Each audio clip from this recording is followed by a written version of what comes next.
சந்ததி கோர்மையான பானுபாகே குயிலாரும் பொழில் திருவாவட துறைவாள் குரு நமச்சிவாய தேவன் சைலாதி மரபுடையோம் திருமரபு வீடோரை தழைகமாதோ. திருவாவடுதுறை ஆதீன ஸ்ரீ குருமகா சன்னிதானம் அவர்கள் பொன்னார் திருப்படிகளை வணங்கியும், தர்மபுராதீன ஸ்ரீ குருமகா சன்னிதானம் அவர்கள் பொன்னார் திருப்படிகளை வணங்கியும், தர்மபுராதீன ஸ்ரீமத் மீனாட்சி சுந்தர தம்பிரான சுவாமிகள் பொன்னார் திருப்படிகளை வணங்கியும், இந்த திருவிளையாடல் புராணத்தை செவ்வனை நடத்தி கொண்டிருக்கக்கூடிய கனடாவில் உள்ள திரு மோகன் பிரேம்குமார் ஐயா அவர்களுக்கு வணக்கத்தையும் நன்றியும் தெரிவித்து உங்கள் அனைவருக்கும் மாலை நேர வணக்கத்தை தெரிவித்துக் கொள்கிறேன்.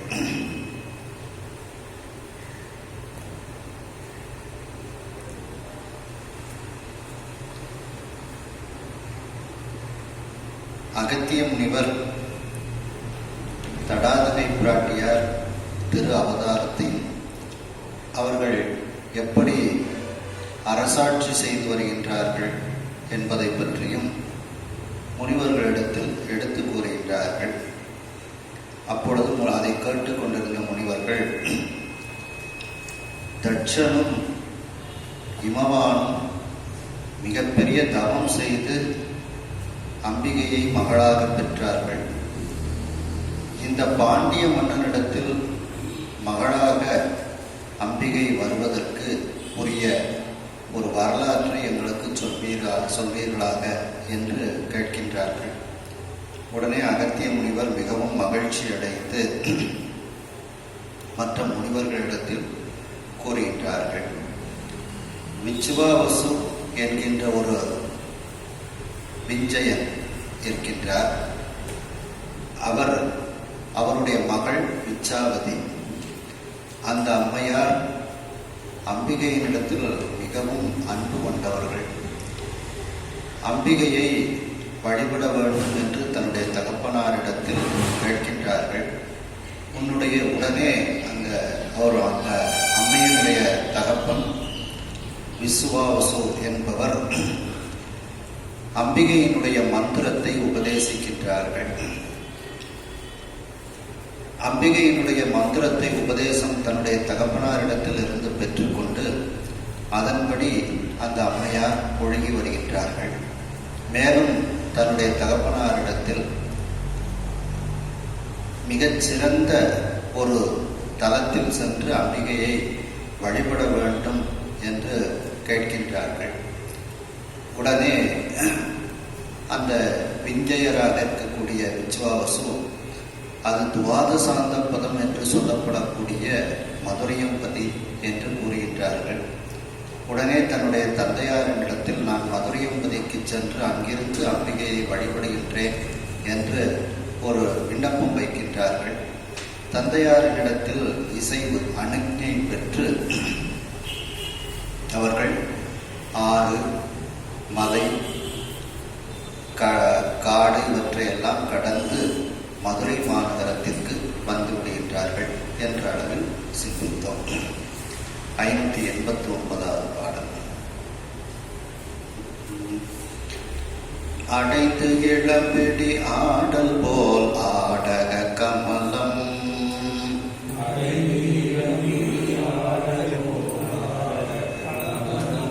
குடைந்து நான் மறை கொழுந்து இடம் கொண்டு உரை குறிவார்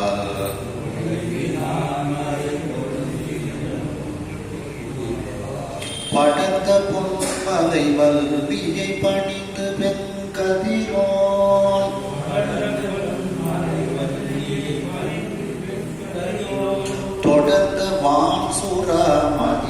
மதியமே ஆதியா தொடங்கா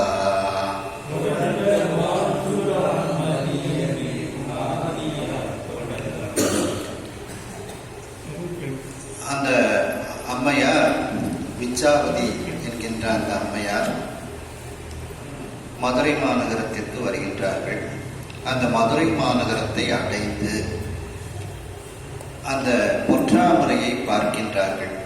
ஆடக கமலம், ஆடகம்னா பொன், ஆடகச்சே மணிக்குன்றே அப்படின்னு சொல்றோம் பார்த்தீங்கன்னா, ஆடகம்னா பொன், கமலம்னா தாமரை. அந்த பொற்றாமரை பூத்திருக்கக்கூடிய அந்த பொற்றாமரை தீர்த்தத்தை பார்க்கின்றார்கள்.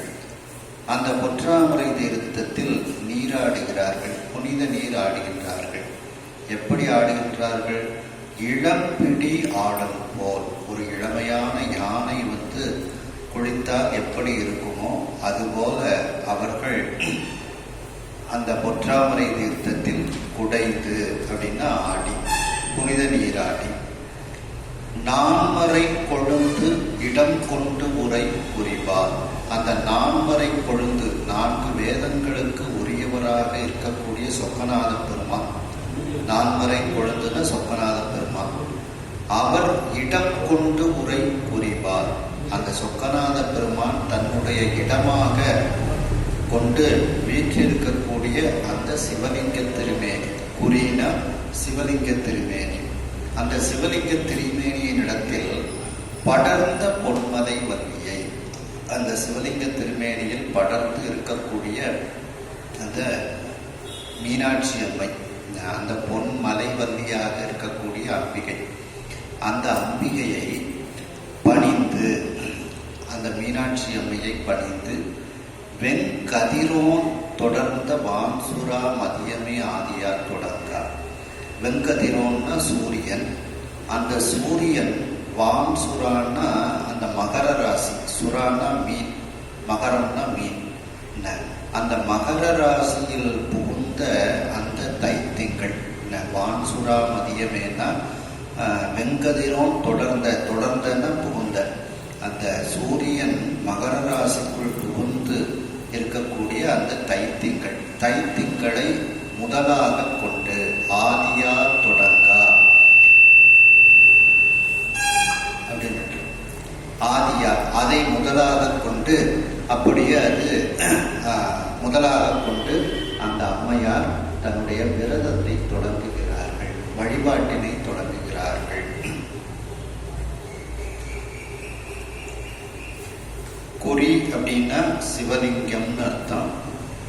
பொன்மலை வல்லின்னா இமயமலை, இந்த கைலாயமலை, எல்லாமே அந்த பொன் போன்று இருக்கக்கூடிய அந்த மலை, அந்த மலையில் இருக்கக்கூடிய வள்ளியாக இருக்கக்கூடிய அந்த உமாதேவியார், அந்த உமாதேவியாரை பணிந்து, சொக்கநாத பெருமானை பணிந்து, உமாதேவியையும் பணிந்து, அந்த விச்சாவதி என்கின்ற அம்மையார் சூரியன் மகர ராசியில் புகுந்த தைத்திங்களை முதலாக கொண்டு தன்னுடைய வழிபாடு, தன்னுடைய விரதத்தை தொடங்கி இப்பொழுது செய்ய ஆரம்பிக்கின்றார்கள். அந்த விச்சாவதி அம்மையார் பொற்றாமரை தீர்த்தத்தில் நீராடி சொக்கரையும் மீனாட்சி அம்மையும் தரிசனம் செய்து தைத்திங்களை முதலாக கொண்டு விரதத்தை தொடங்குகிறார்கள். பெரும்பகல் நல்வோன் கண்கொள்வோன் புதவ,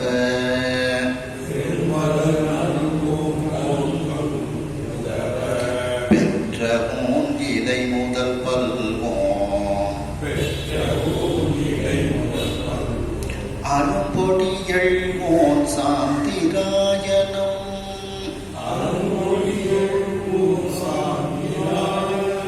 ஆனைத்து பால் நரிய நீர் தருப்பை,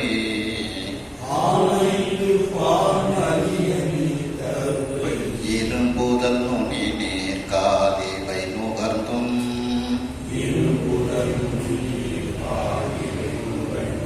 இயற்றரும் பட்டினி முற்றும், வரம்பூர ஈரார திங்களும் நோற்று,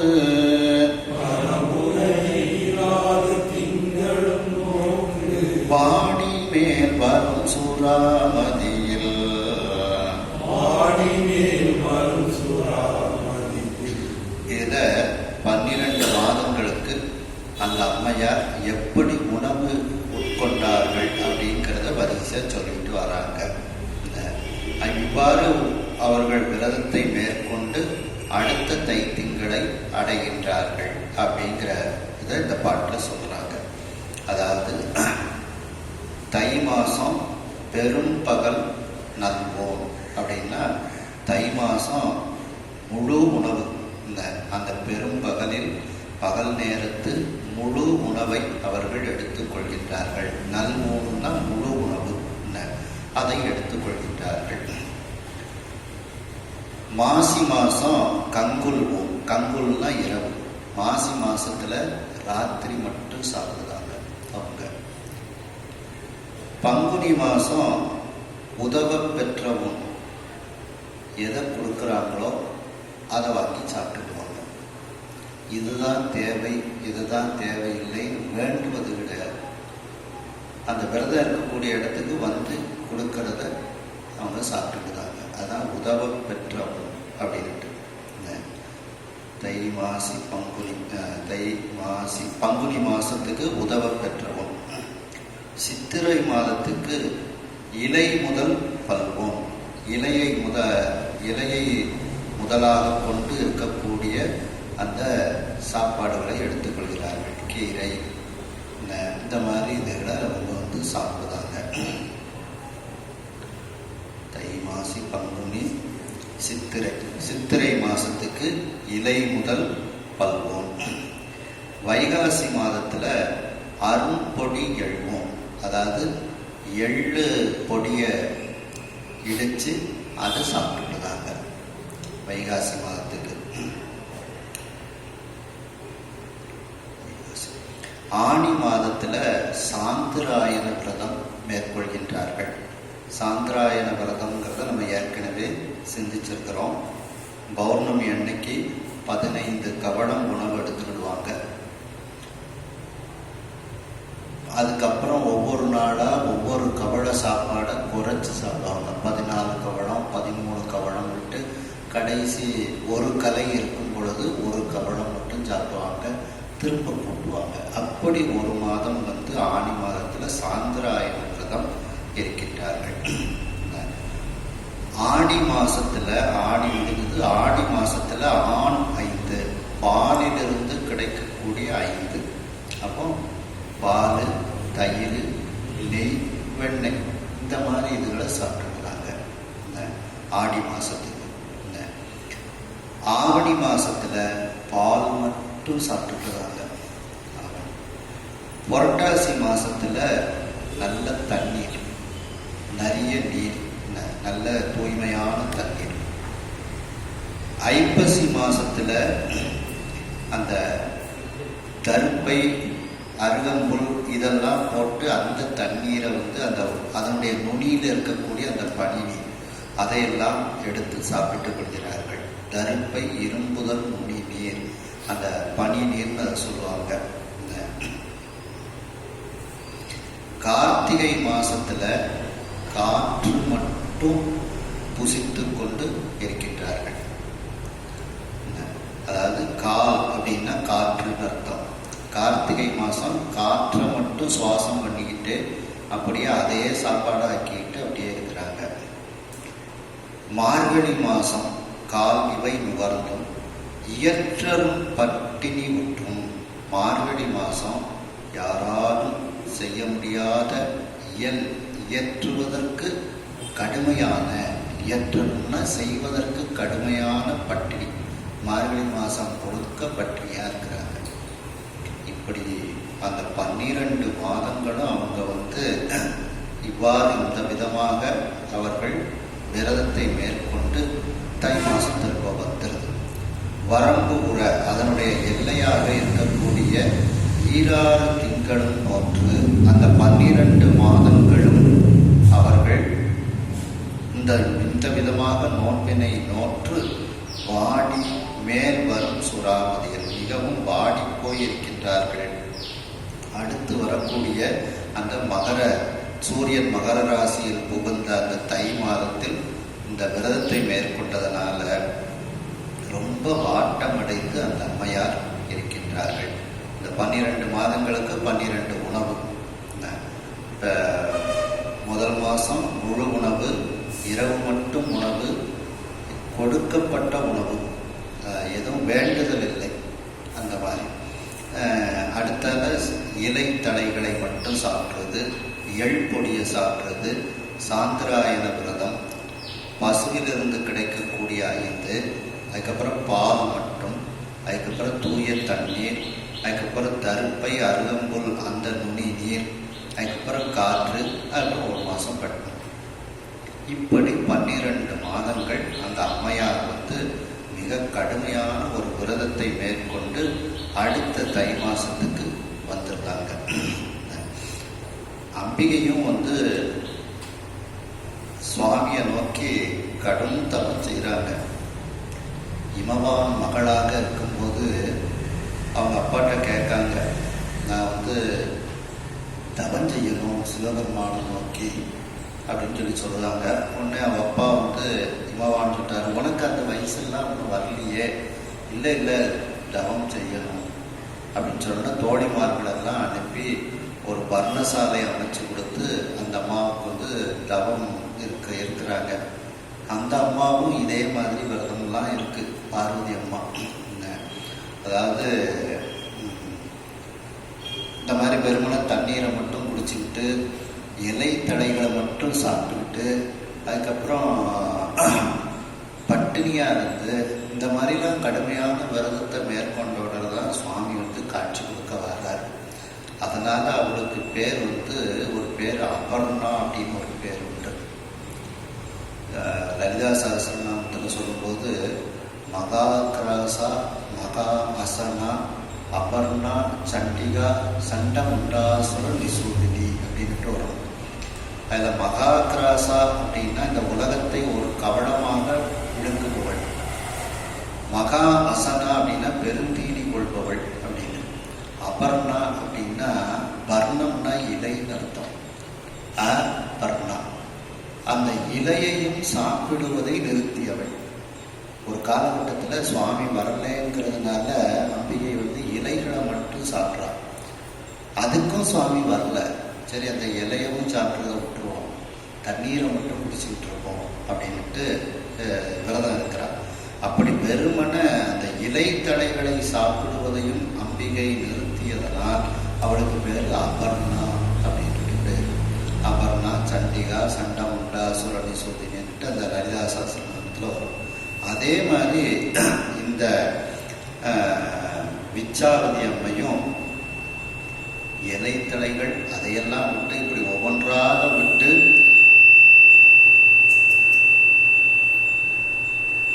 கடைசியில் பட்டினி வரைக்கும் இருந்து அம்பிகையை நோக்கி தவம் செய்து கொண்டிருக்கின்றார்கள். நின்றோம் தன்னை போல சந்நிதியடைந்து தாழ்ந்து நின்று இடமான் தளிரடி காஞ்சி சூழ் கிடந்த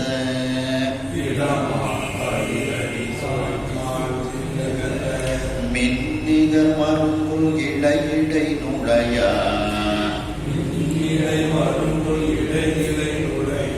வெண்முலை செம்மல காந்தள் பொன்னிறை வழக்கை மங்கள கழுத்தில் பூரக மதிக்கலை முகத்தில் இன்னிசை அழி சூழ் இருள் குழக்கற்றே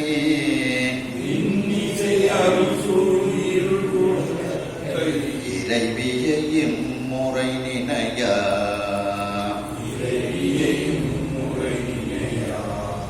அதாவது அம்பிகையை மனதில் பாதாதி கேசமாக அம்பிகையினுடைய உருவத்தை இந்த விச்சாவதி அம்மையார் வருவித்துக் கொள்கின்றார்கள். அப்படி வருவித்துக் கொண்டு அந்த உருவத்தை அவங்க தியானம் செய்கின்றார்கள். அவர்கள் எப்படி அந்த உருவத்தை தன்னுடைய மனதில் நினைத்து கொண்டார்கள் அப்படிங்கிறது இந்த பாட்டில் சொல்றாங்க. சந்நிதி அடைந்து, அந்த மீனாட்சி அம்மையினுடைய சந்நிதியை அடைந்து தாழ்த்து நின்று அம்பிகையை கீழே விழுந்து வணங்கி இளமா தளிரடி அந்த அம்பாளை இப்போ தன்னுடைய மனசுக்குள்ள கொண்டு வராங்க. எப்படி அந்த உருவத்தை கொண்டு வராங்கிறாங்க. இளமையான மாந்தளிர் எப்படி சிகப்பு கலரா இருக்குமோ அதுபோல அந்த அம்பாளுடைய கால் சிகப்பு கலரா இருக்கு. அதான் இளமா தளிர் அடி. ரெண்டாவது, இது அம்பிகையினுடைய திருவடி. காஞ்சி சூழ் கிடந்த மின்னிகர் மருங்குள். காஞ்சின்னா மேகலை, அந்த இடுப்புல அணியக்கூடிய ஒரு ஆபரணம். அப்படி அந்த ஆபரணம் இடுப்பில் கிடக்குமாறு மின்னலை போல் இருக்கக்கூடிய மருங்குல் அப்படின்னா இடை, அம்பிகையினுடைய இடை.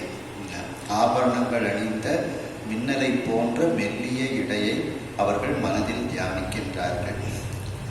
இடை நுழையா வெண்முலை, அம்பிகையினுடைய மார்பகங்கள். செம்மலர் காந்தள் பொன்னிறை வளைக்கை. இந்த அம்பிகையினுடைய கை சிவந்த காந்தள் மலர் போல இருக்கின்றதாம். செம்மலர் காந்தள் கை.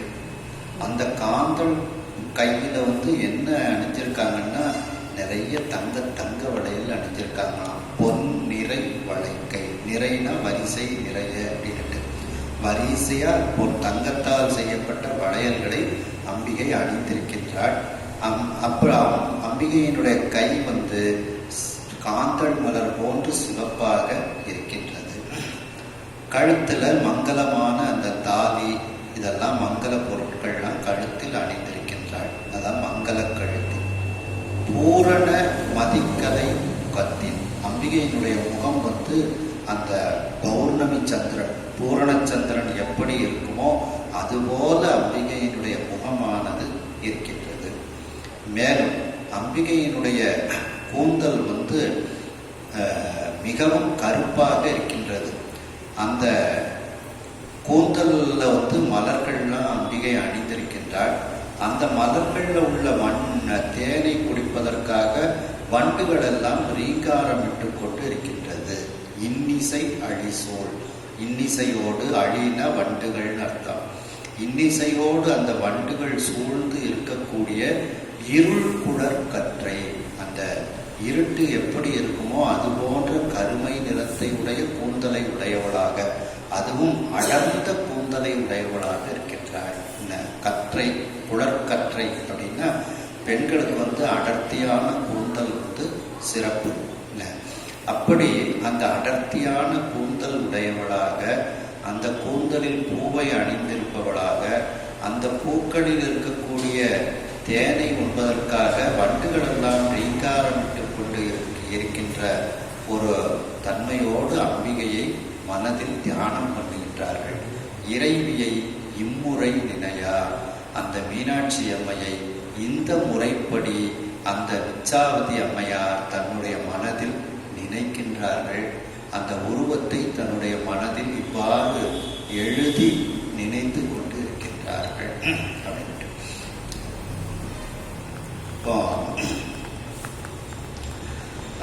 பாதாதி கேசம், கேசாதி பாதம்லாம் உண்டு.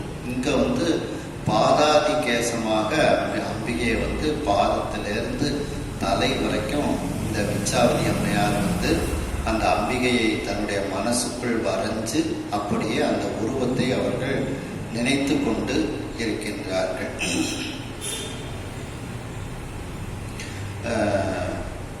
எல்லா திசையிலும் அம்பிகையினுடைய ஒரு உருவமாகவே எனக்கு இருக்கின்றது அப்படின்ட்டு அபிராமிப்பட்டர் கூறுகின்றார். 85வது பாட்டில் பார்த்தீங்கன்னா இந்த வர்ணனைகளை பூரா அதில் சொல்றாங்க.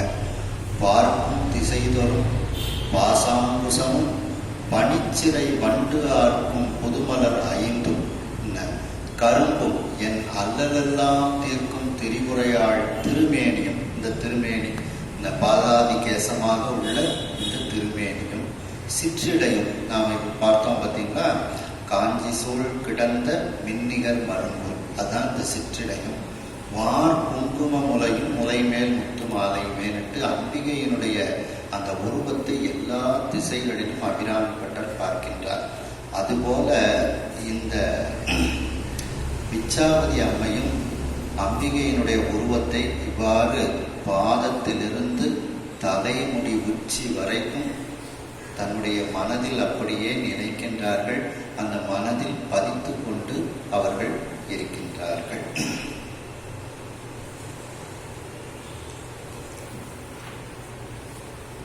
அடுத்த பாடல். கோலையாழ் தெய்வம் வராய் கரம் குவித்து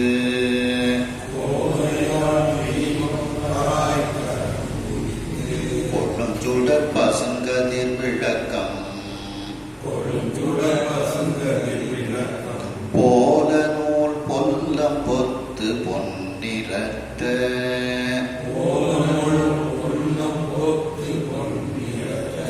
போர்வை நீத்து அவள் கடி முல்லை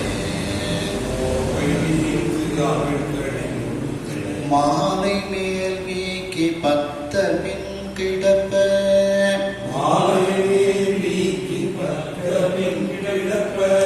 மலர்குழல் தோய் சுவல் கிடத்தி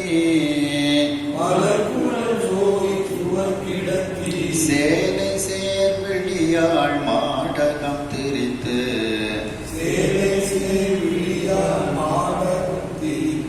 தெரித்தனள் பன்னறிந்து இசைப்பாள்.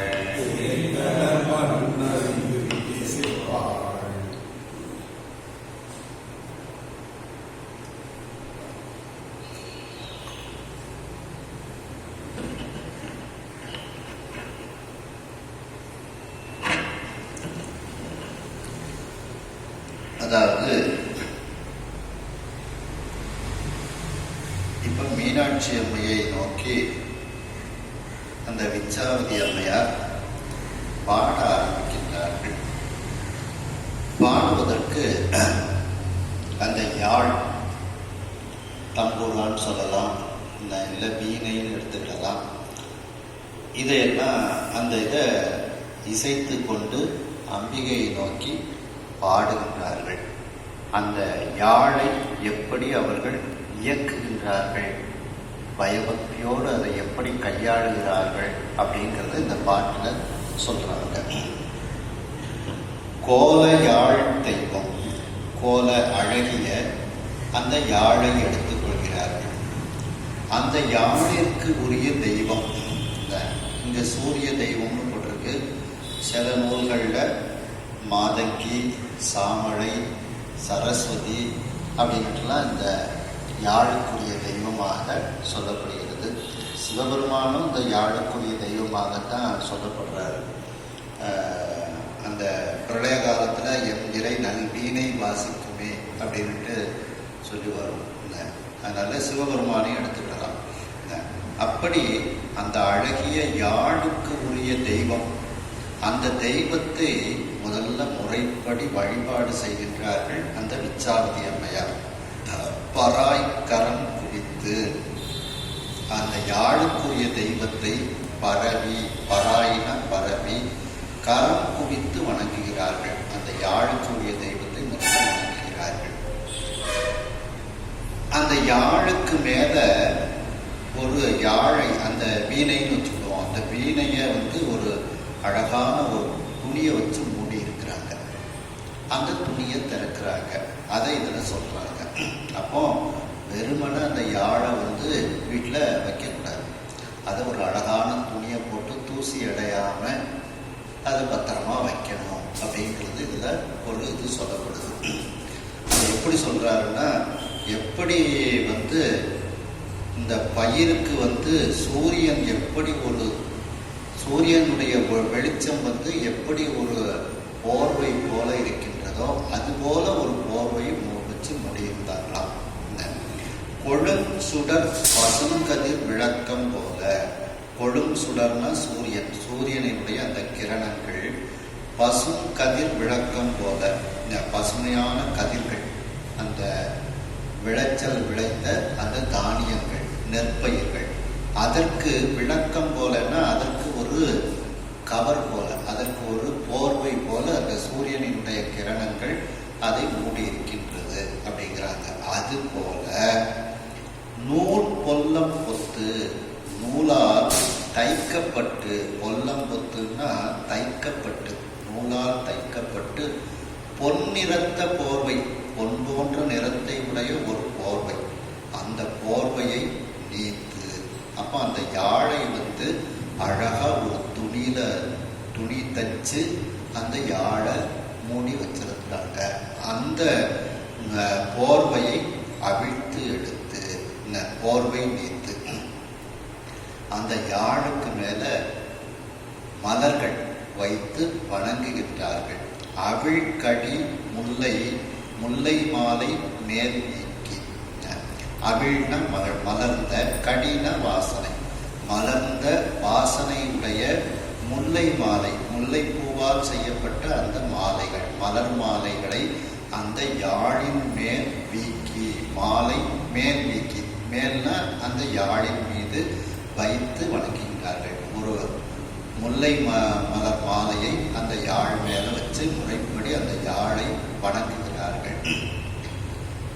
பத்தர் பின் கிடப்ப, பத்தர்னா அந்த யாழுக்கு உரிய ஒரு குடம், வீணையில ஒரு குடம் மாதிரி ஒன்று இருக்கும் பார்த்தீங்களா, ஒரு உருண்டையா ஒரு பகுதி, அதற்கு பேர் பத்தர்னு பேர். அந்த பத்தர் பின்னா கீழேன்னு அர்த்தம். அந்த குடமானது கீழே இருக்குமாறு அந்த உயரமான பகுதி அந்த அம்மாவோட தலை முடி மேல சாஞ்சிருக்கு. இந்த தம்புராசுடி போடும்போது பார்த்துருப்பீங்க பார்த்தீங்களா, அந்த குடம் கீழே இருக்கும், அந்த தம்புராவுடைய மேல முடி தலையோடு சாய்ச்சி வச்சிருப்பாங்க. அதைத்தான் இதை சொல்றாங்க. பத்தர்னா அந்த வீணை குடம், பின் அப்படின்னா கீழே இருக்க, மலர் குழல் தோய் சுவல் கிடத்தி. அம்பிகை அந்த விச்சாவதியினுடைய மலரடிந்த கூந்தல் தோய்ந்து இருக்கக்கூடிய, சுவல்னா தோள்னு அர்த்தம். அந்த சுவழில் அந்த உயரமான பகுதியை அப்படியே கிடத்தி வைத்திருக்கின்றார்கள். தோல்ல அப்படியே அதை சாட்சி வச்சிருக்காங்க. அந்த கூந்தலும் தோளும் இருக்கக்கூடிய அந்த அப்படியே அந்த மார்புல சாட்சி வச்சிருக்கிறாங்க. இவ்வாறு சேலை நேர் விழியால், சேலைனா மீன் அர்த்தம், சேல்னா மீன், மீன் போன்ற கண்களை உடைய அந்த விச்சாவதி அம்மையார் மாடகம் திரித்து, மாடகம்னா முறுக்காணின்னு அர்த்தம். இந்த 3 உருண்டை மாதிரி இருக்கும், அந்த முறுக்காணியை இப்படி சுற்றி அந்த நரம்பை டைட் பண்ணுவாங்க, இருக்குவாங்க. அந்த முறுக்காணி, அதான் முறுக்காணிக்கு பேர் மாடகம்னு பேர். அந்த முறுக்காணியை திரித்து அப்படி சுற்றி அந்த நரம்பை இறுக்கி கட்டுதாங்க. மாடகம் திரித்து தெரித்தகள், நரம்புகளை தெரித்து அப்படின்னா நரம்புகளை லூஸா இருந்துச்சுன்னா அதை இறுக்கமா கட்டுதாங்க. தெரித்தகள் நரம்புகளை சரிவர செய்து பண்ணறிந்து இசைப்பாள், பண் தெரிந்து அந்த பண்ணிற்கு ஏற்றாற் போல அந்த யாழை இசைக்கின்றார்கள் அந்த விச்சாவதி அம்மையார். அதாவது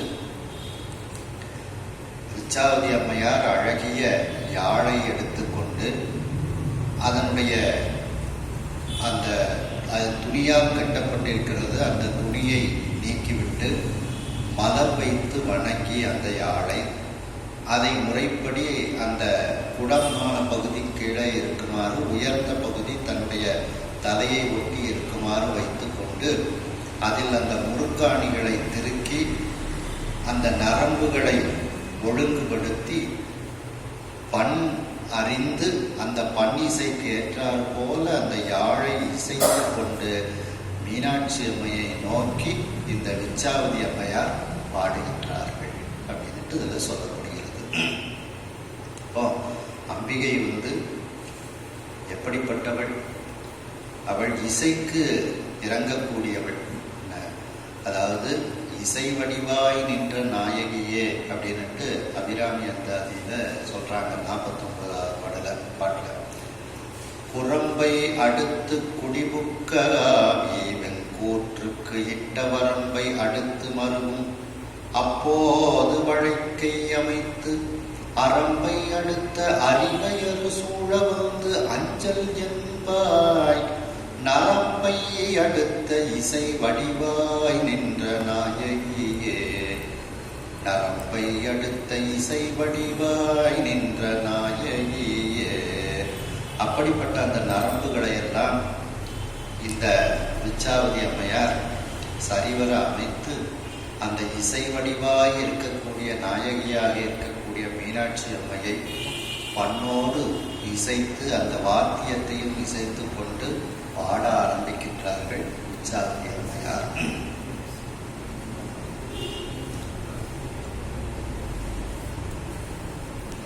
அடுத்த பாட்டு. ஒழியா உலகு ஈன்று உயிரனைத்தும்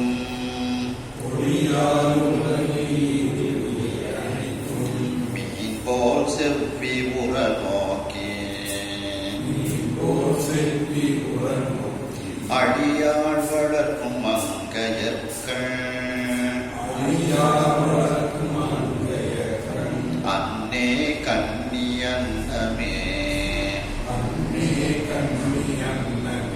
அழியாளிமவான் திருமகளாய் ஆபிரம் நம்மயில் பூவை தெளியா மழலை கிளி வளர்த்து விளையாட்டு அயரும் செயலென்னே.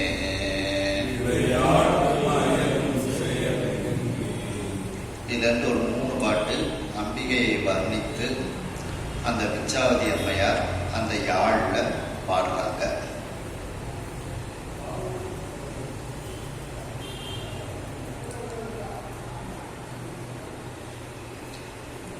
ஒழியார் உலகு என்று இந்த உலகத்தை எல்லாம் தன்னுடைய ஒளியினால் அம்பிகை தருகின்றார்.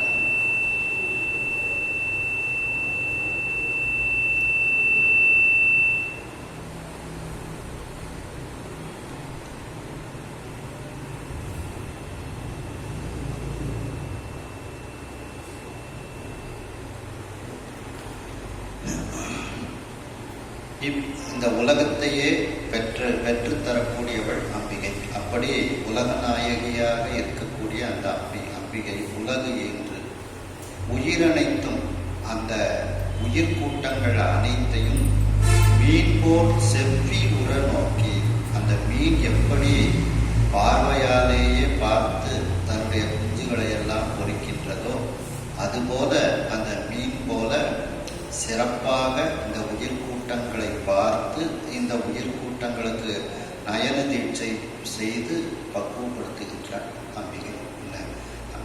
அழியார் வளர்க்கும் அங்கையர்கள், இது அவருடைய மிகப்பெரிய கருணை. அழினா கருணை. அப்படி தன்னுடைய கருணையின் மிகுதியினால் இந்த உயிர் கூட்டங்களை எல்லாம் வளர்த்து பக்குவப்படுத்தக்கூடிய அந்த அங்கையர்கண் அம்மையாக இருக்கக்கூடியவள், அழகிய மீன் கண்ணாக மீன்கண் உடைய அந்த அம்மை. அன்னே அப்படின்னா அன்னையேன்னு அர்த்தம். அன்னேன்னா அன்னையேன்னு அர்த்தம். இந்த அன்னேங்கிறது நமக்கு திருவாசகத்துல அன்னேங்கிறது வருது, அன்னே என்னும் அப்படின்ட்டு. இலங்கையில பார்த்தீங்கன்னா இன்னும் இந்த அன்னே அம்மான்னு நம்ம கூப்பிடுறத அவங்க அன்னேன்னு கூப்பிடுவாங்க. அம்மாவை அன்னே, அன்னைங்கிறது தான் அன்னேங்கிறது. அந்த இலங்கையில இன்னமும் இந்த அம்மாவை அன்னே அப்படின்னு கூப்பிடுற வழக்கம் இருக்கு இந்த இலங்கையில.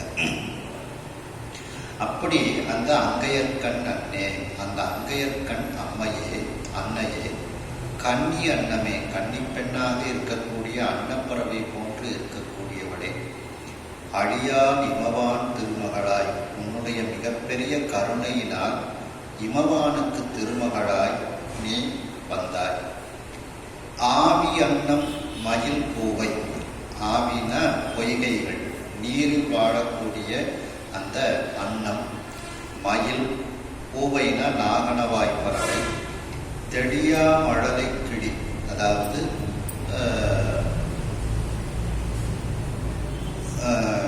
தெளிவில்லாத பேச்சை உடைய அந்த கிளிகள். நம்ம எவ்வளோதான் சொல்லி கொடுத்தாலும் சில கொஞ்சம் அதுக்கு தகுந்தாப்புல தான் அது பேசும் கிளி. அதை நம்ம கவனித்து சொல்லி சொன்னோம்னா நாம் சொல்கிறது அப்படி கொஞ்சம் தெரியாத மழலை சொல் போன்று இருக்கக்கூடிய அந்த மழலை சொல்லை கொண்டிருக்கக்கூடிய கிளிகள், அந்த இப்படிப்பட்ட அந்த பறவைகளை எல்லாம் வளர்த்து விளையாட்டு அயரும் செயல்.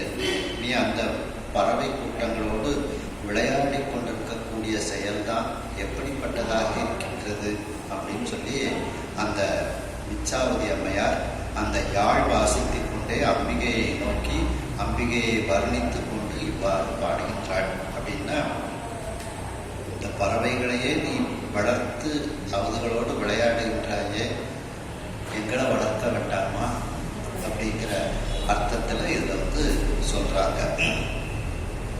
மேலும்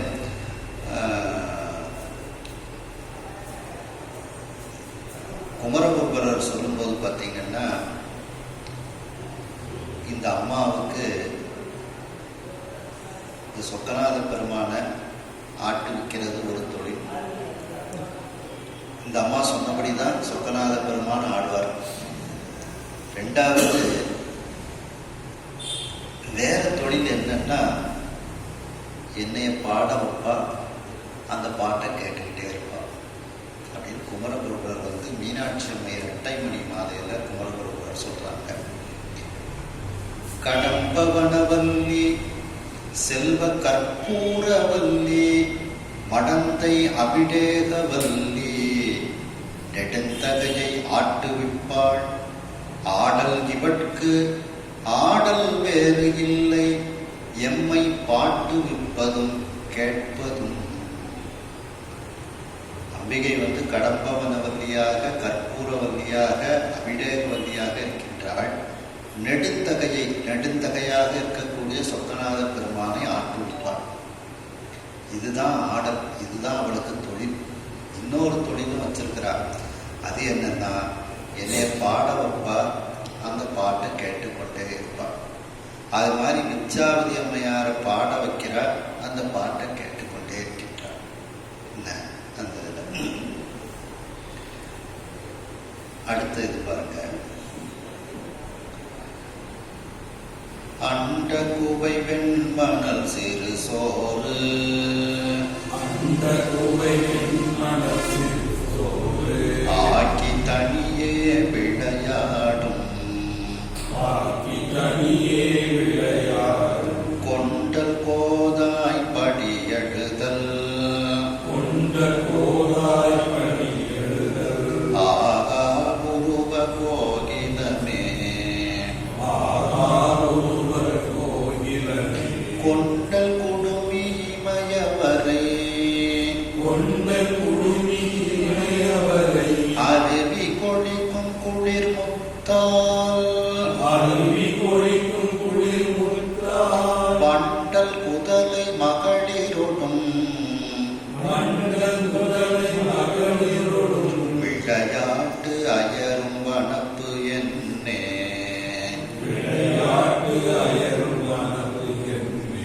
இதுவும் அம்பிகையை அந்த விச்சாவதி அம்மையார் வர்ணித்துக் கொண்டு அந்த யாழ இசை பாடிக்கொண்டு இந்த பாட்டை பாடுகின்றார்கள். அம்மா அண்டக்குவை வெண்மணல் சிறு சோறு ஆக்கி, இந்த குழந்தைகள்லாம் மண்ணை வச்சு சோறு போடுவாங்க. அது ஒரு பாத்திரத்தில் போட்டுக்கிட்டு சோறு பொங்கியாச்சு, ஒரு கரண்டியாச்சு கிண்டுவாங்க, சோறு பொங்கியாச்சு விளையாடுவாங்க. இந்த அம்மா எப்படி மணலை, இந்த அம்மாவுக்கு மணல் எது அப்படின்னா அண்ட குவியல்கள் தான் மணலாக இருக்கிறது. குவைனா கூட்டம், குவியல், அண்ட குவைகள். அந்த அண்டங்களை எல்லாம் சிறு சிறு மணல்களாக இருக்குது. அதையெல்லாம் இந்த அம்மா ஒரு பாத்திரத்தில் வச்சு சிறு சோறு ஆக்கி, அது தனியே விளையாடுகிறாளாம். தனியே விளையாடுன்னா என்னன்னா, முத்தொழிலையும் அவளே செய்யக்கூடிய ஆற்றல் உடையவள் அப்படிங்கிற அர்த்தத்தில் அது சொல்லப்படுது. தனியே விளையாடும் அப்படிங்கிறதுக்கு படைத்தல், காத்தல், அடித்தல் இந்த தொழில்களை அம்மையே செய்தார் என்பதை இவ்வாறு கூறினார் அப்படின்ட்டு. அப்படி தனியே விளையாடும் அவளால் எல்லா தொழில்களையும் செய்யக்கூடிய ஆற்றல் உடையவள். ஆனாலும் அந்த அம்பிகையானவள், சிவசக்தியாக இருக்கக்கூடிய அந்த அம்பிகையானவள் மகேசை என்கின்ற அம்பிகையினிடத்திலிருந்து மூவர்களை உருவாக்கி, பிரம்மா, விஷ்ணு, ருத்ரனை உருவாக்கி அவர்கள் மூலமாக இந்த உலகத்தில் படைத்தல், காத்தல், அழித்தல் தொழிலை அவள் செய்கின்றாள். ஆனால் அவளால் தனியே எல்லா செயல்களையும் விளையாட்டு போல செய்ய முடியும். கொண்டல் கோதாய், இந்த கொண்டல்னா மேகம், கோதுனா குழல். அந்த மேகத்தை போன்ற கூந்தலை உடையவளாக இருக்கின்றாள். படி எழுதல் ஆகா உருவக் கோகிலமே. படினா ஓவியம். ஓவியம் தீட்டுவதற்கு முடியாத பேரழகு உடைய உருவத்தை உடைய அந்த கோகிலமாக, குயிலாக, மயிலாக அம்பிகை இருக்கின்றாள். கொண்டல் குடுமி இமயவரை. கொண்டல்னா மேகம். மேகங்கள் தவழக்கூடிய குடுமின சிகரம். சிகரத்தை உடைய இமயமலை. அந்த இமயமலையின மலை. அந்த இமயமலையில் அருவிகள் கொட்டி கொண்டிருக்கின்றது. அந்த அருவிகளிலிருந்து முத்துக்கள் ஒதுக்கி விடப்படுகிறது. அந்த அருவிகள் முத்துக்களை எல்லாம் தனியே தள்ளி விடுகிறது. அப்போ கொழிக்கும்னா ஒதுக்கும்னு அர்த்தம். அருவி கொழிக்கும், அருவி ஒதுக்கும் அந்த குளிர்ந்த முத்துக்களை கொண்டு அம்பிகை தன்னுடைய தோழிமார்களோடு விளையாடி கொண்டு இருக்கின்றாள்.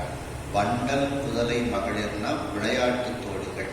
அந்த விளையாட்டு தோழிகளோடு விளையாட்டு அயன் பணப்பு என்ன, நீ விளையாடி கொண்டு இருக்கின்றாயே, இது என்ன அழகு, இது எப்படிப்பட்ட ஒரு பேரழகாக இருக்கின்றது அப்படின்னுட்டு வியப்போடு அம்பிகையை பார்த்து பாடுகின்றார்கள் இந்த விச்சாவதி அம்மையார். குமரகுருபரர் மதுரை மீனாட்சி அம்மை புறம், அந்த புறத்தை சொல்வது போல அப்படின்ற ஒரு பகுதி. என்னுடைய மலை, புதிய மலை, அம்மாட்ட உன் கையை காமி, உனக்கு நான் குட்டி சொல்கிறேன் அப்படின்னுட்டுலாம் அந்த குமரகுருபரர் மீனாட்சி அம்மை புறத்தில் சொல்கிறாங்க. அப்போ அந்த மீனாட்சி அம்மை புறத்தில் நான் இந்த அம்மாவை பாடுவேன் அப்படின்ட்டு சொல்லி வரிசையாக இப்படிப்பட்ட தாயா அங்கே கண்ணி அப்படின்ட்டு வரிசையாக அவளை சொல்லிட்டு வரும்போது ஒரு பாட்டில் சொல்கிறாரு, அண்டங்களை எல்லாம் சிறு மணல்களாக ஆக்கி சிற்றில் கட்டி விளையாடக்கூடிய அந்த அங்கையர்கண்ணி அம்மையை நான் பாடுவேன் அப்படின்ட்டு இதே கருத்தை குமரகுருபரர் சொல்றாங்க. இந்த முதல் வரியில இருக்கு பார்த்தீங்களா, அண்டக்குவை வெண்மணல் சிறுசோறு ஆக்கி தனியே விளையாடுங்கிற கருத்தை குமரகுருபரர் இந்த மீனாட்சி அம்மை கோலத்துல சொல்றாங்க.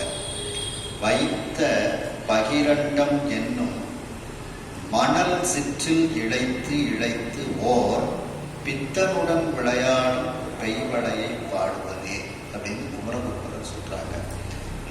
உலகத்தில் வைத்திருக்கக்கூடிய அண்ட பகிரண்டங்களை எல்லாம் அம்பிகை சிறு மணல்களாக ஆக்கி, அவளுக்கு சிறு மணல் தான், அதை வைத்து சிற்றில் இழைத்து விளையாடக்கூடியவள்.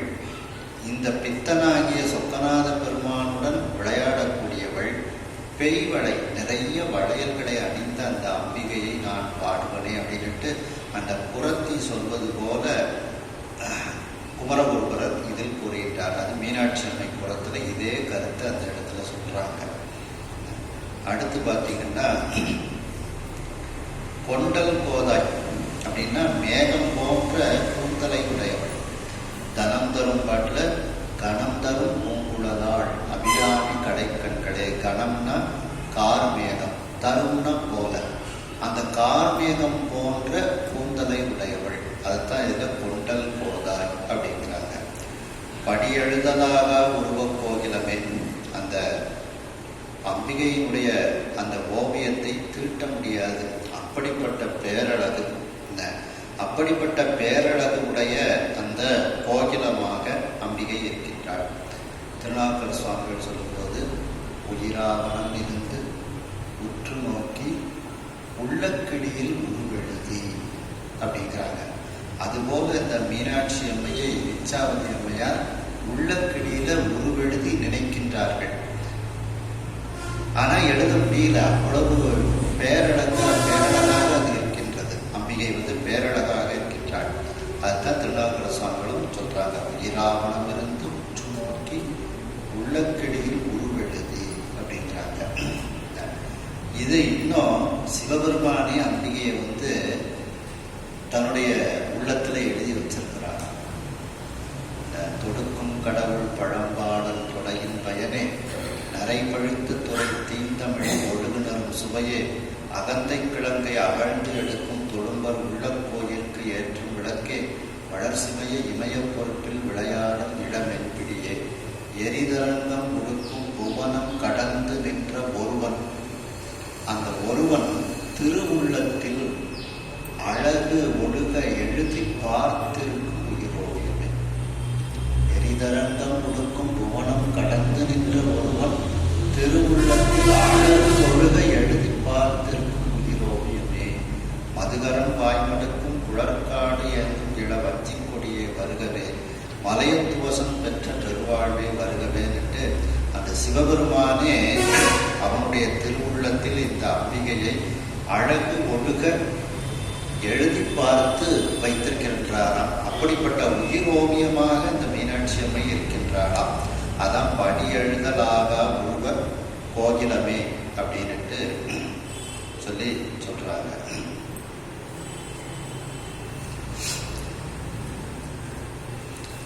அடுத்த பாடல் பாருங்க.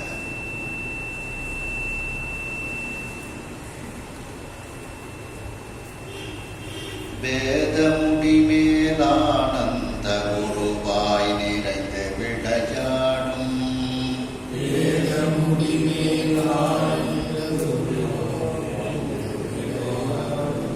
மாதர் அரசே முத்தனகை மானே இமயமடமயிலே அரசே முத்தனமா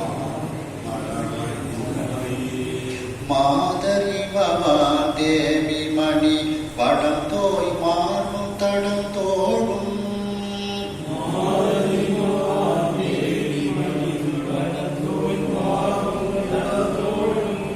பாதமலர் சேப்புற விதித்து விளையாட்டு அயரும் பரிசு என்னே.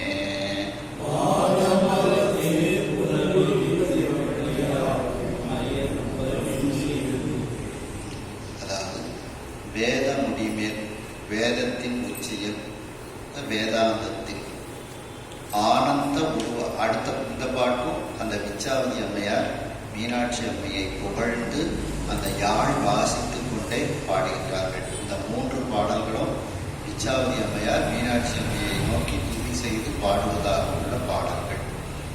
அம்பிகை வேதத்தின் உச்சியில் வேதாந்தத்தில் ஆனந்த உருவமாக இருக்கின்றாள். அப்படி ஆனந்த உருவமாக எங்கும் நீக்கமர நிறைந்து விளையாடக்கூடியவளாக, பெண்களில் சிறந்தவளாக, மாதர்களுக்கெல்லாம் அரசியாக மாதரசியாக அவள் இருக்கின்றாள். முத்த நகை மானே, முத்துக்களால் செய்யப்பட்ட நகையை அணிந்த பெண்ணே, இல்ல முத்து போன்ற மென்மையான சிரிப்பை உடைய மான் போன்றவளே. இமயமடமயிலே, இமயமலையில் இருக்கக்கூடிய மடம் என்கின்ற குணத்தை உடைய மயிலாக இருக்கக்கூடியவளே. மாதர் இமவான் தேவி, பெண்களில் சிறந்த இல்ல அழகிய, மாதர்னா அழகியன்னு ஒரு அர்த்தம் உண்டு. அழகிய அந்த இமவான் அவனுடைய தேவி இந்த மேனை, இவர் அந்த மேனை மணிவடம் தோய் மாறும், மணிவடங்களை எல்லாம் மார்பில் கழுத்தில் அணிந்திருக்கின்றாள்.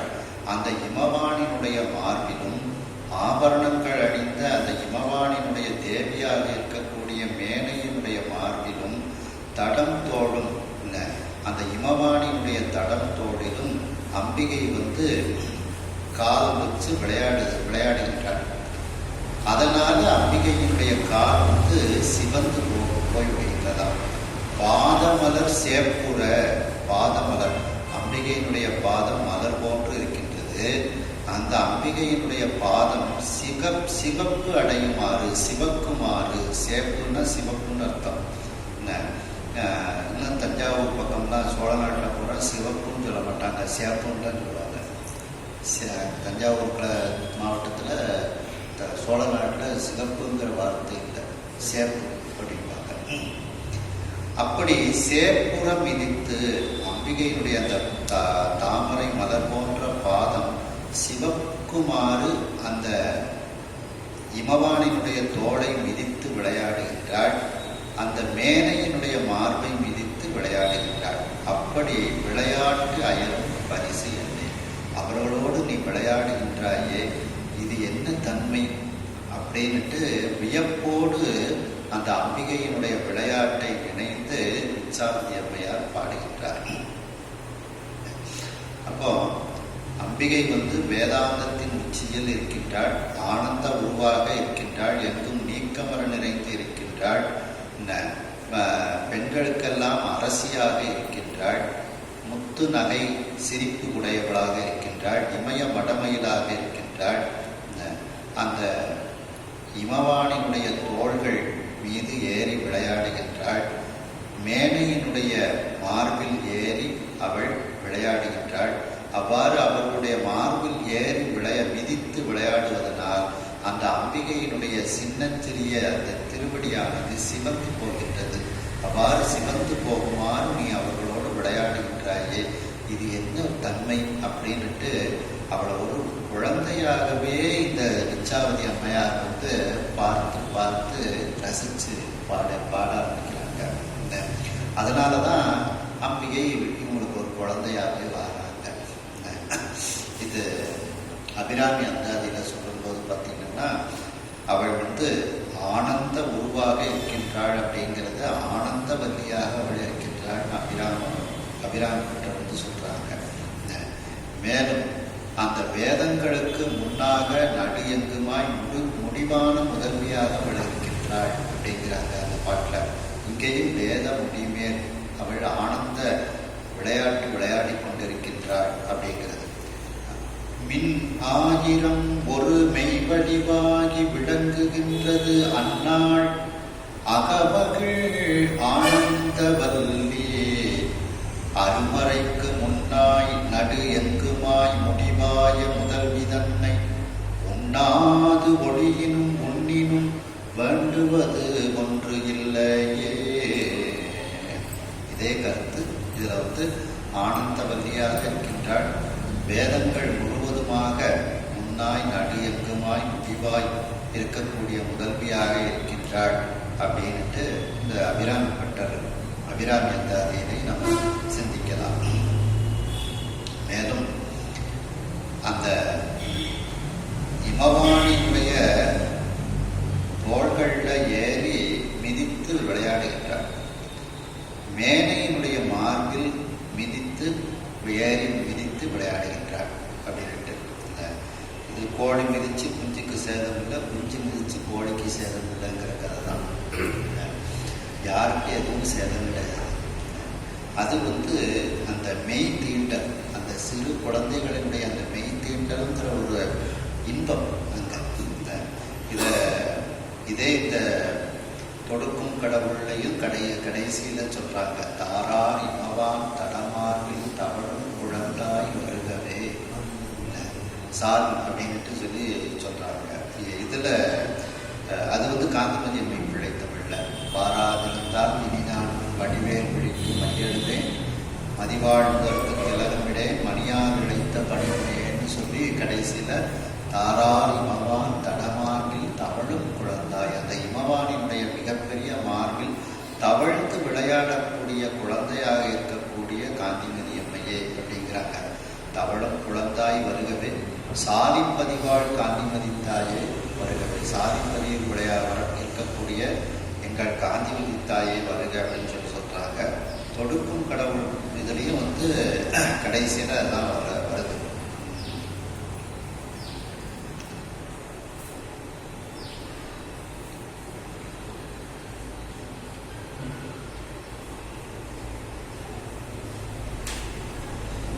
மலையத்துவசம் பெற்ற பெருவாழ்வை வருக வருகவே அப்படின்ட்டு அதுலேயும் சொல்லி, அதில் மலையத்துவசம் பெற்ற பெருவாழ்வை அப்படின்ட்டு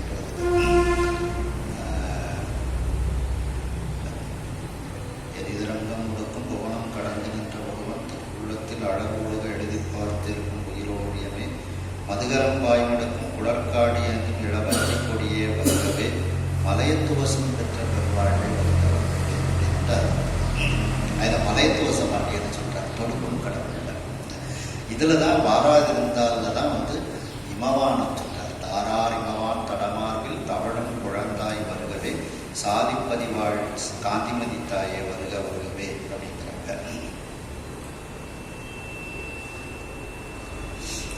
அடுத்த பாடல்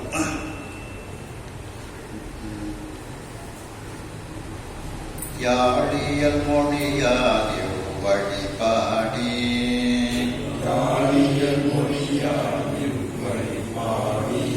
ஏத்தினாடாகமே உள்ளத்து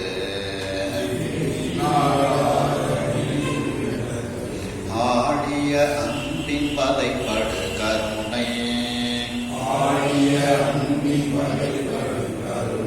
அங்கைய கண்மடமான் போர் சோழியம் முளை மெல் இளங்குழல் முதலை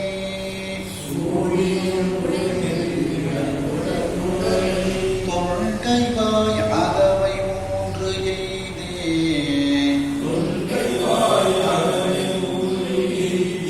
வாழிடம் குழவி ஆகி ஆலயத்து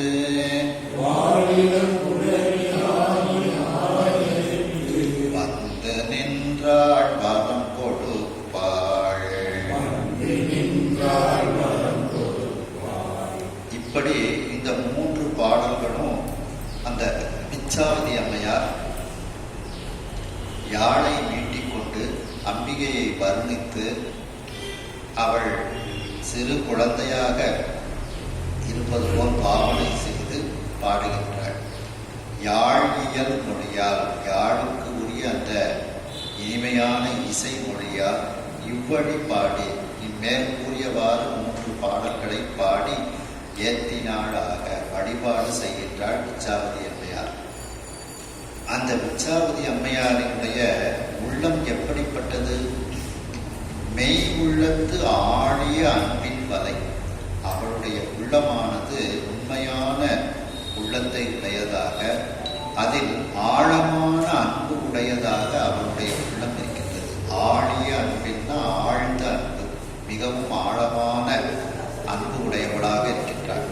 அதனால அந்த வலைக்குள்ள இந்த அம்பிகை விழுந்து விடுகின்றாள். வலைக்குள் அகப்பட்டு கொண்டு விடுகின்றாள் மீனாட்சி அம்மை.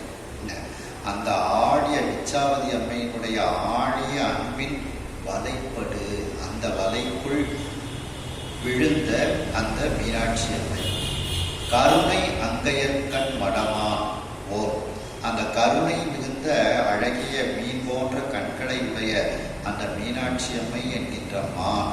அந்த மான் ஏன்னா வலைக்குள்ளே இப்படி எது சிக்கிச்சு மான் தான் தீச்சுக்குது. அதனாலதான் மடமான் அப்படின்ட்டு இதில் போடுறாங்க. அங்கையற்கண்ணின்னு போடலாம்.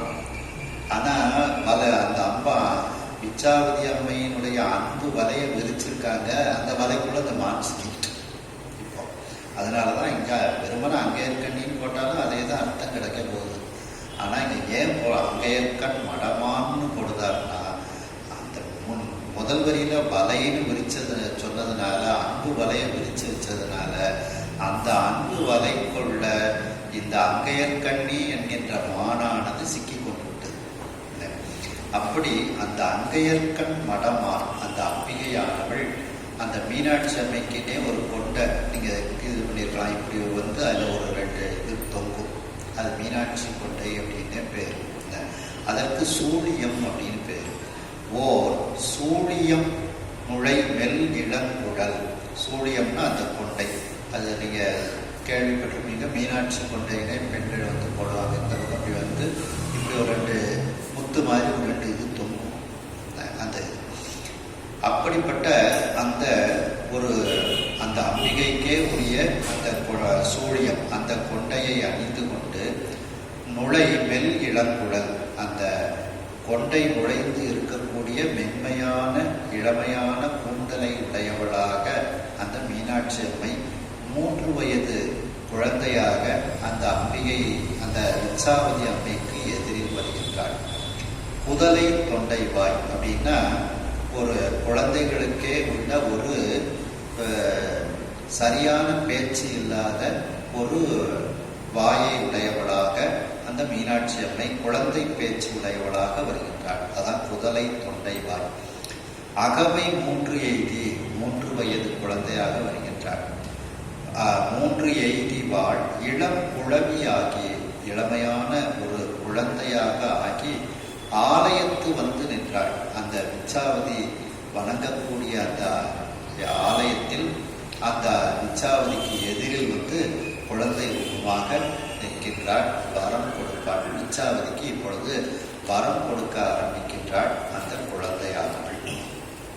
அதாவது விச்சாவதி அம்மையார் இந்த விதமாக யாழை இசைத்து அம்பிகையை வர்ணித்து அம்பிகையை குழந்தையாக பாவித்து பாடுகின்றாள். பாடி தன்னுடைய ஆழமான அன்பு வலையை விரித்து வைத்திருக்கின்றாள். அந்த ஆழமான அன்பின் வலைக்குள் அந்த அங்கையர்கண்ணி என்கின்ற மானானது இப்பொழுது அகப்பட்டு விடுகிறது.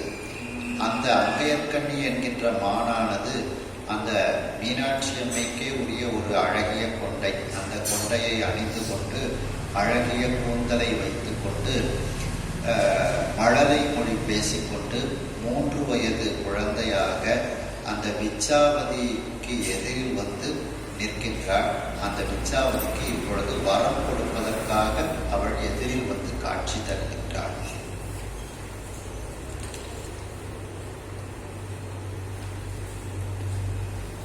இறைச்சி அஞ்சலி தாழ் தன்னையம் அன்னை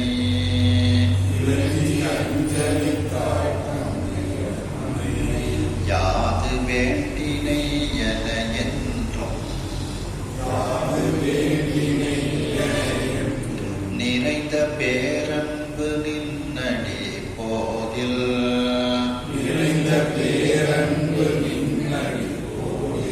நீங்களா நிலைமை தந்து அருள் என்று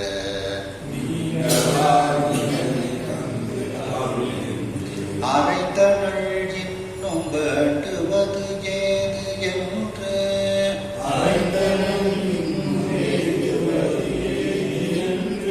அருளையும் மக உருவாகி சிறந்து வந்து என்பால் அருள் சுரந்து இருக்க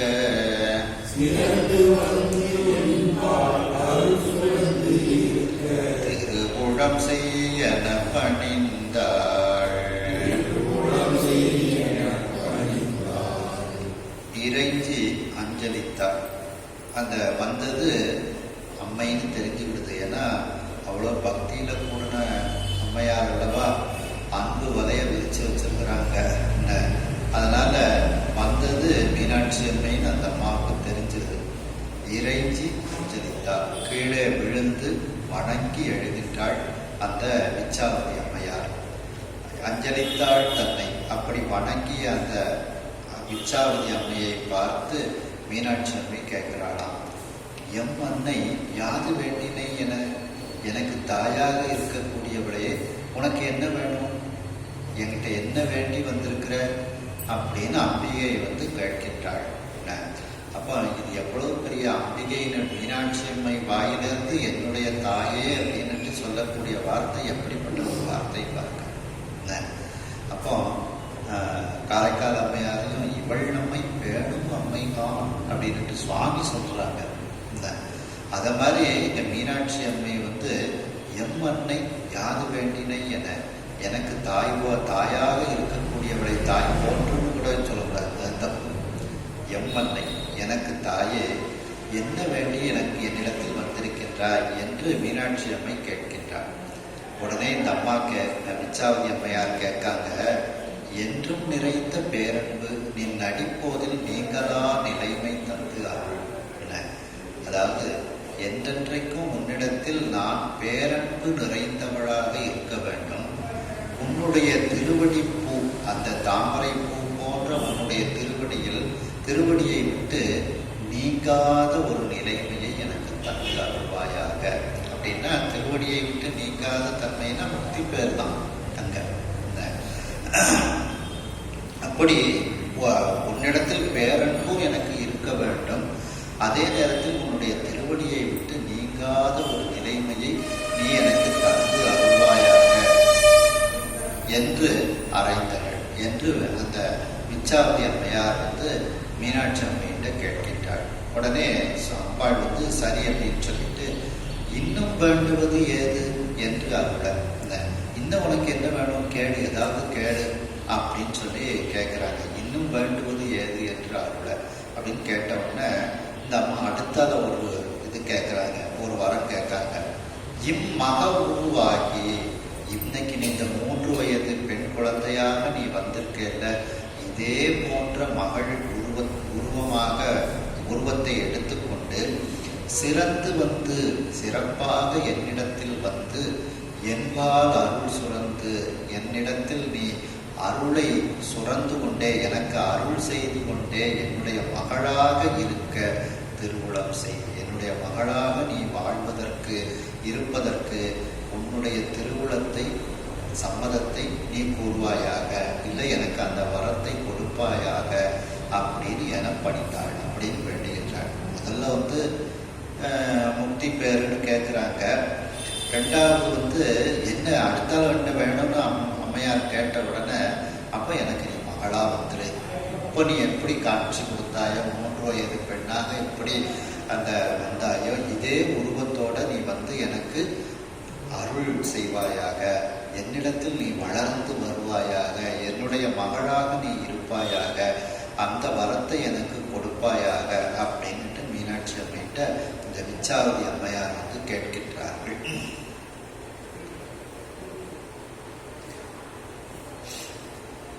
சிவபரம்பரையும் அதற்கு நேர்ந்து அருள்வாள்,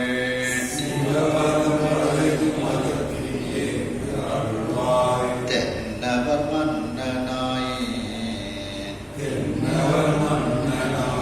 மலைய துவசம் என்று ஒருவன் வரும் அவன் கற்பின்,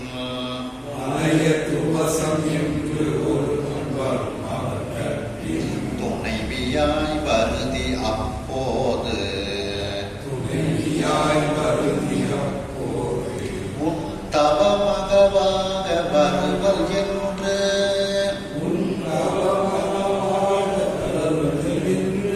அன்பு தந்தனள் வந்தவாறு இது என்று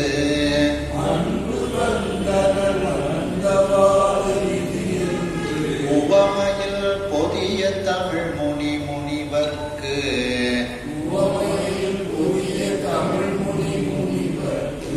ஓதினான் உள்ளவாறு உணர்ந்தார்.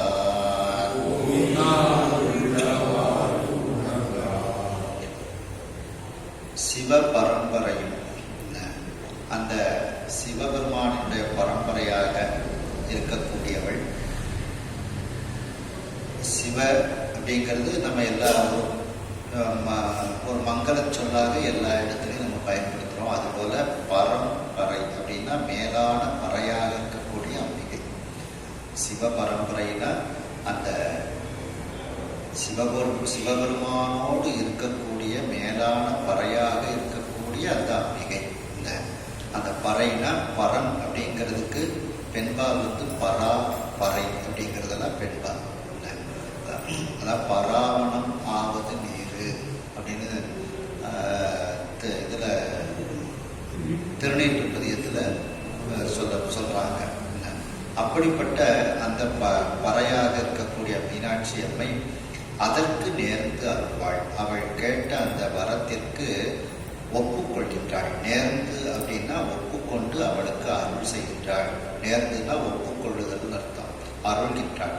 அப்ப சொல்றாள், தென்னவர் மன்னனாய், தென்னவர்னா பாண்டிய நாட்டில் இருக்கக்கூடிய அந்த மன்னர்களில் ஒருவனாக இருக்கக்கூடிய மலையத்துவசன் அப்படிங்கிற ஒரு அரசன் இந்த பாண்டிய மண்டலத்தை ஆழ்வதற்காக வருவான். தென்னவர் மன்னனாய் மலையத்துவசன் என்று ஒருவன் இந்த பாண்டிய மண்டலத்தை ஆழ்வதற்கு வருவான். அவன் கற்பின் துணைவியாய் வருதி, அவனுடைய கற்புடைய மனைவியாக நீ வருவாயாக, நீ பிறப்பாயாக. அப்போது அந்த நேரத்தில் உன் தவ மகவாக வருவல், உன்னுடைய நீ தவம் தவம் செய், என்னை நோக்கி தவம் செய்தாய். ஆகையினால் நீ செய்த தவத்திற்கு பலனாக நான் தவ மகளாக அங்கே நான் வந்து உனக்கு அருள் செய்கின்றேன். மகவாக வருவேன் என்று அன்பு தந்தங்கள் அந்த வரத்தை கொடுக்கின்றாள்.